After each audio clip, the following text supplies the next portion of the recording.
ये पत्ता होता है जिसमें ब्रह्मा विष्णु महेश तीनों होते हैं। 64 योगनियां देवियां भी इसमें विराजमान हैं और 33 कोटि देवी देवता भी इसमें विराजमान हैं। एक बेलपत्र कभी मौका लगे आपके जीवन में, अभी जब दुख तकलीफ कष्ट बहुता मात्रा में लगे, तब प्रयास करिए कि एक बेलपत्र का पत्ता अपने हृदय का भाव लेकर जब शिव मंदिर में जाओ, शंकर भगवान को जब भी समर्पित करो, तो पहले अगर कोई बहुत विषम स्थिति में फंसे हुए हो, बहुत कष्टमय परिस्थितियों में फंसे हुए हो, और निकलने के लिए एक बेलपत्री का पत्ता अशोक सुंदरी वाली जगह पर चढ़ाकर, जल चढ़ाकर उसी को शिव जी पर चढ़ाया जाता है और शंकर भगवान पर वो जल समर्पित कराया। जो कलश में जल है वो शिव। किस किस जगह पर चढ़ाना है? उसी पत्ते को पहले कहां चढ़ाना है? अशोक सुंदरी वाली जगह। थोड़ा सा जल वहां चढ़ा दिया, पत्ते को उठाया, फिर शिवलिंग पे समर्पित कर दिया। बचा हुआ जो कलश में जल है वो भगवान शंकर को समर्पित कर, शिव को समर्पित कर।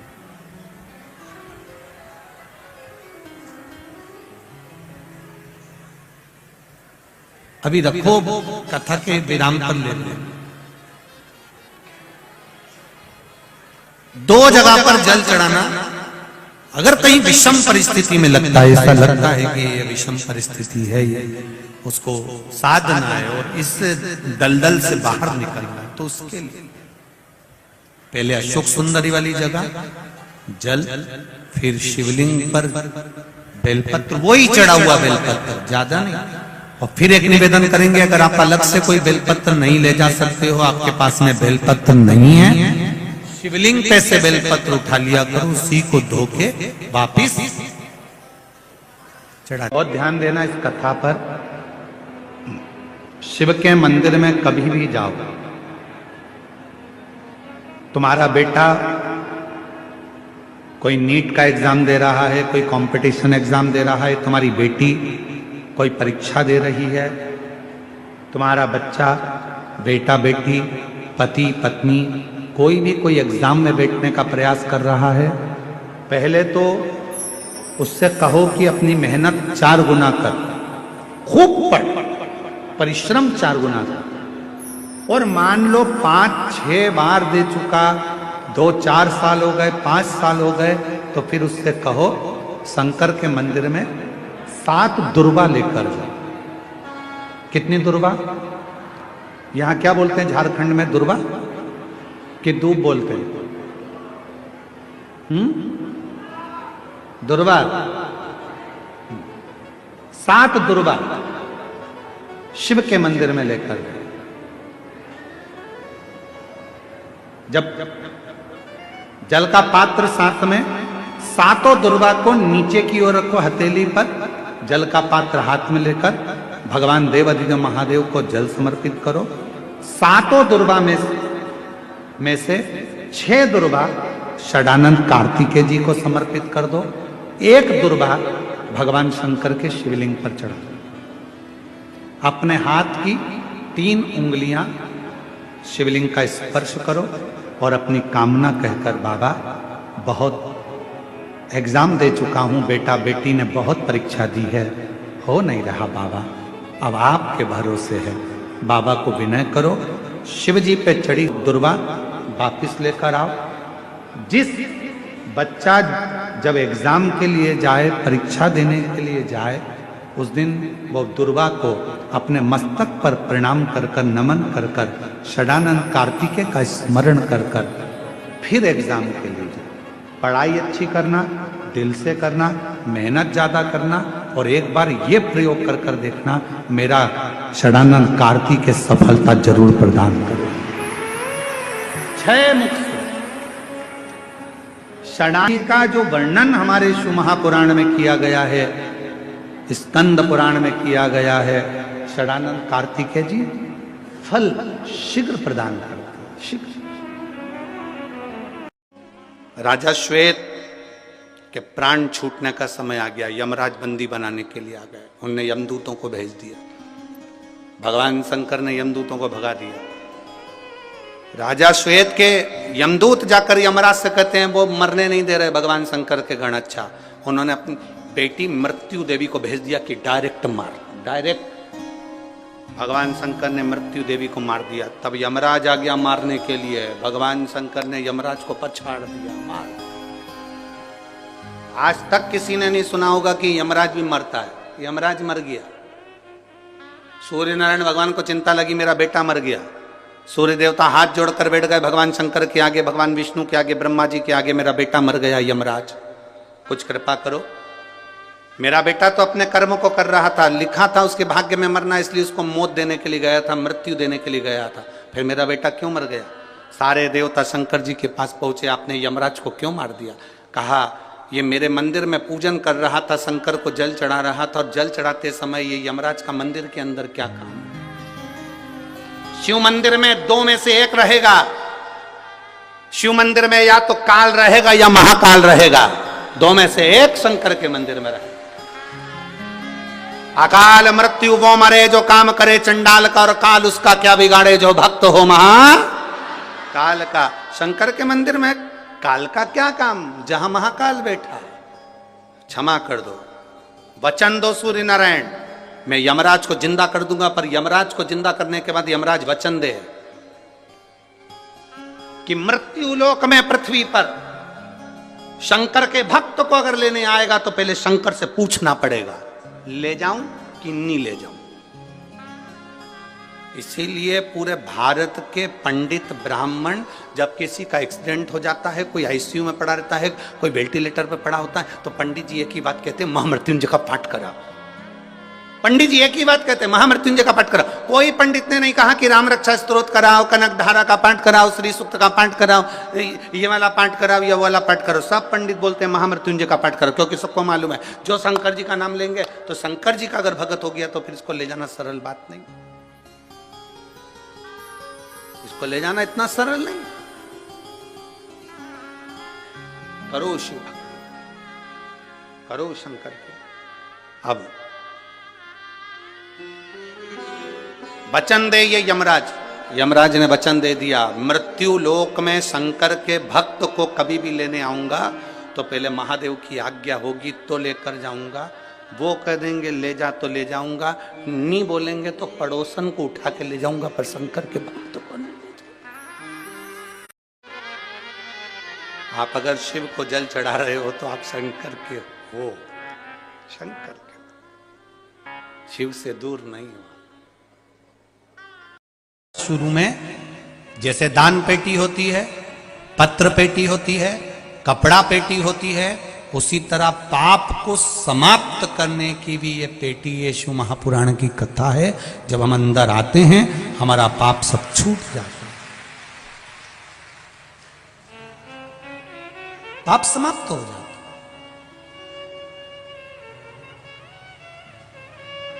ये जितने भी लोग कथा सुनने के लिए आए हैं, जहां जहां से आए हैं, बड़े दूर दूर से, अपार गाड़ियों का ढेर लगा हुआ है। अपार का बल जब बढ़ता है, पुण्य का बल जब बढ़ता है, जरूरी नहीं कि आप दान करें तो ही पुण्य मिलेगा।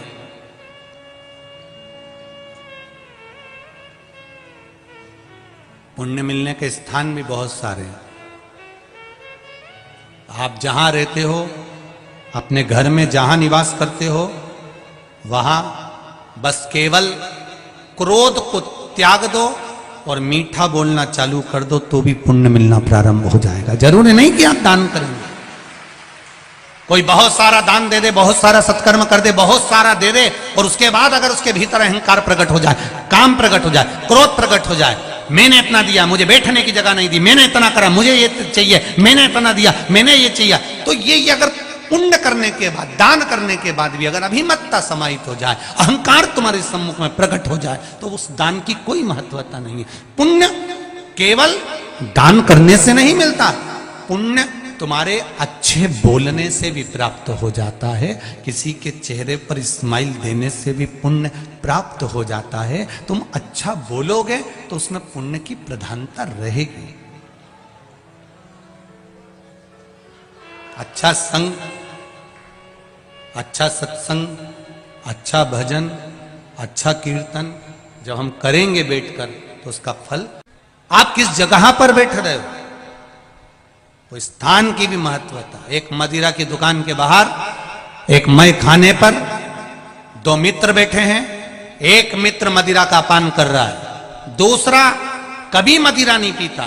उसने कहा मैं मदिरा नहीं पीऊंगा, मैं चाय पीऊंगा, मेरे लिए चाय लाई जाए।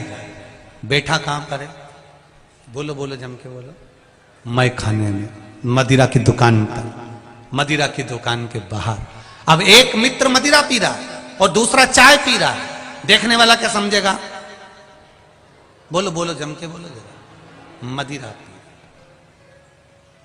एक व्यक्ति जुआ खेल रहा है, जुआरी, और दूसरा उसके पास में जाकर बैठा है।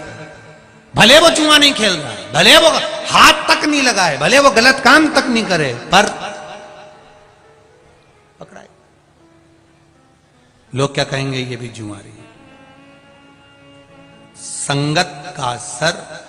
एक कौवा मानसरोवर पर गया, हंस से उसकी मित्रता हो गई। कौवे को भूख लगी, हंस उसके लिए मोती चुग कर ले आया। हंस ने मोती दिया, ले खा। कौवा कहता है कि मैं मोती कैसे खा सकता हूं, मेरी चोंच टूट जाएगी, मैं खा नहीं सकता, इस मोती को मैं नहीं चुग सकता, मैं इसको नहीं खाऊंगा। कौवा कहता है हंस से कि मुझे तो केवल मांस के लोथड़े चाहिए, गंदगी चाहिए। हंस कहता है हम नहीं खाते, ना हम लाते, ना हम खिलाते। कौवा भूखा मरने लगा, वापिस जाने लगा। हंस से कहता है चल अब तू मेरे यहां चल। हंस को ले गया। कौवा शमशान में रहता था, बैठ गया बड़ के पेड़ के ऊपर। हंस भी बैठा। हंस भूखा था तो कौवे ने कहा कुछ खाएगा? हाँ भाई बहुत भूख लग रही। कौवा गया, मरा हुआ कुत्ता पड़ा था, उसका मांस का टुकड़ा उठा कर ले आया। ले हंस खा ले। हंस कहता है मैं जिंदगी में कभी गलत नहीं खा सकता, मैं मोती चुगता हूं, इसके अलावा कुछ भी मैं नहीं खाऊंगा। कितना नियम! हंस केवल मोती चुगता है। शेर खुद का शिकार कर कर खाता है, पर घास, बोलो बोलो जम के, नहीं खाता। पशु पक्षी अपने नियम से चलते हैं। केवल एक मनुष्य ही ऐसा है जो सामने आ जाता वही निपटा जाता है। पशु पक्षी अपने नियम से चलते हैं, जिसका जो नियम है वो करता है। मैं ये नहीं खाता तो नहीं खाएगा, चकवा ये नहीं पाता तो नहीं पाएगा, स्वाति नक्षत्र की बूंद ही चाहिए, भले मर जाऊंगा पर पानी नहीं पीऊंगा। शेर खुद का शिकार करेगा, बड़ा हुआ नहीं खाएगा। नियम तो नियम। हमारे क्या नियम है? हमने कौन से नियम धारण करे? हम कौन से नियम धारण करते हैं? एक व्रत रखते हैं तो उसमें भी हम 50 बार सोच लेते हैं आज मैं रोटी नहीं खाऊंगी, तो उसकी भी तैयारी करके रखी, साबूदाना खा जाऊंगी।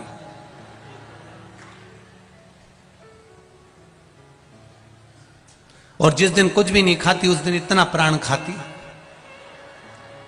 हंस ने नियम बना रखा है कि मैं मांस का लोथड़ा नहीं खा सकता, मांस नहीं खा सकता। कौवा कह रहा है लो खाओ, मैं नहीं खाऊंगा, हम तो यही खाते हैं इसलिए खिला रहे हैं, मैं नहीं खा सकता, नहीं खाया। कौवा बात करने लगा, मांस का टुकड़ा नीचे गिरा।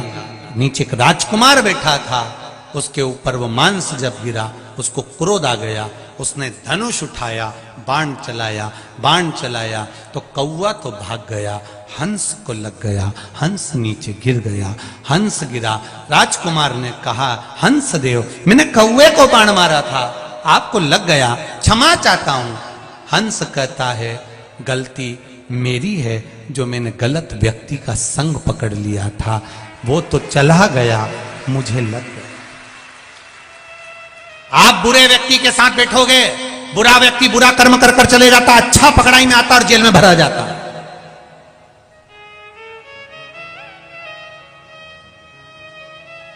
अच्छा व्यक्ति पकड़ाई में आता है और वो भरा जाता। बुरा गया, भाग गया। बुरा कर्म करने वाला ये जानता है कि कब क्या होने वाला है, उसने तुरंत अपना बोरिया बिस्तर भरा, भाग गया। जो अच्छा था वो पकड़ाई में आ गया, वो गया तो गया, अच्छा धरा। ऐसे कई हैं जो बुरों की संगति में आकर अच्छा व्यक्ति आज तक सड़ रहा है संसार। वो पड़ा है और बुरा था वो भाग गया, बुरा कर्म करने वाला गया, अच्छा पड़ा है।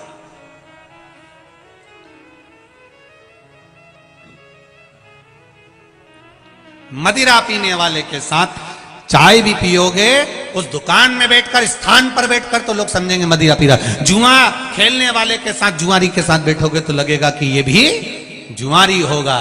ये निश्चित है, निश्चितता। इतनी बड़ी कृपा है, सत्संग में बैठोगे, कथा में बैठोगे, मंदिर में बैठोगे, तुमने अगर तिलक नहीं भी लगाया, गिद्ध को 2 घंटे का सत्संग मिला था, 2 घंटे का सत्संग। एक गिद्ध को, संपाति को मात्र 2 घंटे का सत्संग मिला था। और 2 घंटे के सत्संग का फल क्या हुआ कि पूछा, तुमने सीता जी को कहीं देखा है? वो संपाति, वो पक्षी कहता है, मेरी दृष्टि से मैं देख रहा हूं, लंका में अशोक वाटिका में सीता जी बैठी हुई है। जब सत्संग में जाकर कोई बैठता है तो पक्षी जैसे लंका में देख लेता है कि सीता बैठी है। जब आप भी सत्संग में जाकर बैठोगे तो आपको भी नजर आने लगेगा कि मेरा महादेव कहां बैठा है, वो कैसे मिलेगा। 2 घंटे का सत्संग संपत्ति ने करा था, 2 घंटे का सत्संग उस गिद्ध ने करा था, 2 घंटे का सत्संग उस पक्षी ने करा था। मात्र 2 घंटे के सत्संग में संपाति ने कह दिया था, पक्षी ने कह दिया, मैं सीता जी को देख रहा हूं। जरा विचार करिए, मैं बूढ़ा हो जाऊं फिर भी मैं सीता को देख रहा हूं। सत्संग का फल वो होता है, सत्संगी का फल वो होता है, अच्छे व्यक्ति की संगत का फल वो होता है कि वो अच्छा देख लेता है। और बुरे का संगत का फल ये होता है कि वो बुराई ढूंढ लेता है। उसने इतनी चीज कमा ली, उसने गाड़ी बना ली, उसने बंगला बना लिया, उसने ये कर लिया। करना क्या है, थोड़ा सा तो झूठ बोलना है। तो राधा जी ने बहुला को देखा तो बहुला तो अपने पुत्र मनोरथ को दूध पिला रही थी। अब मनोरथ को दूध पिला रही बहुला, इतने में तुरंत राधा जी ने बहुला से विनती करी, बहुला मेरे ठाकुर को भूख लगी है। बहुला ने मनोरथ को पीछे हटाया और पीछे हटाकर दूध बाटकी में भरकर राधा जी लेकर चली। और दूध ले जाते ले जाते ले जाते ले जाते बीच मार्ग में राधा जी, आप लोग कभी गए हो, गोवर्धन परिक्रमा करी होगी तो मानसी गंगा पड़ती है, ठीक है। अभी यहां पर भी परिक्रमा करोगे तो उसमें मानसी गंगा बनी हुई है। मानसी गंगा का महत्व ही यहीं पर है कि बहुला गाय के दूध को लेकर राधा जी जब चली और चलते चलते राधा जी के मन में भाव प्रकट हुआ कि मुझे भी प्यास लगी है, तो राधा जी ने बहुला गाय के दूध को रखकर हाथ में वहीं पर जल का पान किया। वो मानसी गंगा आज भी निर्मित है, आज भी जो मन से निश्चितता से उसको निर्मित किया गया, प्रकट किया गया। और दूध ले जाकर ठाकुर जी को दिया, ठाकुर जी ने उस दूध का पान किया और दूध का पान कर कर ठाकुर जी ने उस जगह पर उस दूध को शिला पर भी आनंद से समर्पित किया। आज भी वो शिला गिरिराज में विराजती है, संतान शिला। कौन सी शिला है? संतान शिला। जिस व्यक्ति को 20-20 साल तक औलाद नहीं हो, संतान नहीं हो, पुत्र नहीं हो, पुत्रियां नहीं हो, बच्चे नहीं हो, डॉक्टर कहे कि टेस्ट भी करवाइए, उससे पहले भागवत अपना चरित्र वर्णन करती है कि एक बार गोवर्धन नाथ जी की शरण में जरूर जाइए, वो खाली नहीं भेजेगा। ये पक्का है, गिरिराज बाबा की शरण में जाओ और संतान शिला पर जाइए। संतान शिला, गिरिराज जी में एक शिला ऐसी है जिस शिला के ऊपर जल चढ़ाया जाता है तो जल चढ़ाकर उसमें से दूध निकलता है। जिस शिला पर मेरे ठाकुर जी ने बहुला गाय का दूध छोड़ा था,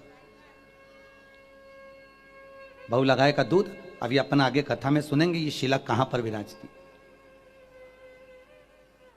आज भी वहां पर जल चढ़ाते हैं तो दूध निकलता है। उस दूध को पिला दीजिए, 3 महीने के अंदर गर्भ ठहर जाता है महाराज।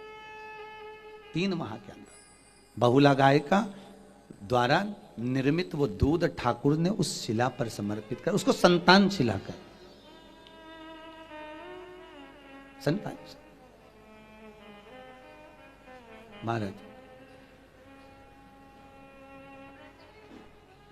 तो गोवर्धन नाथ जी का चरित्र आप सुनने के लिए बैठे हो, गिरिराज बाबा की कथा अगर आप सुनने के लिए बैठे हो तो स्वयं 10वें स्कंद में गिरिराज चरित्र का जो वर्णन किया गया, 33 कौटि देवता आकाश मंडल में खड़े होकर गिरिराज बाबा के सुंदर स्वरूप का दर्शन करते हैं।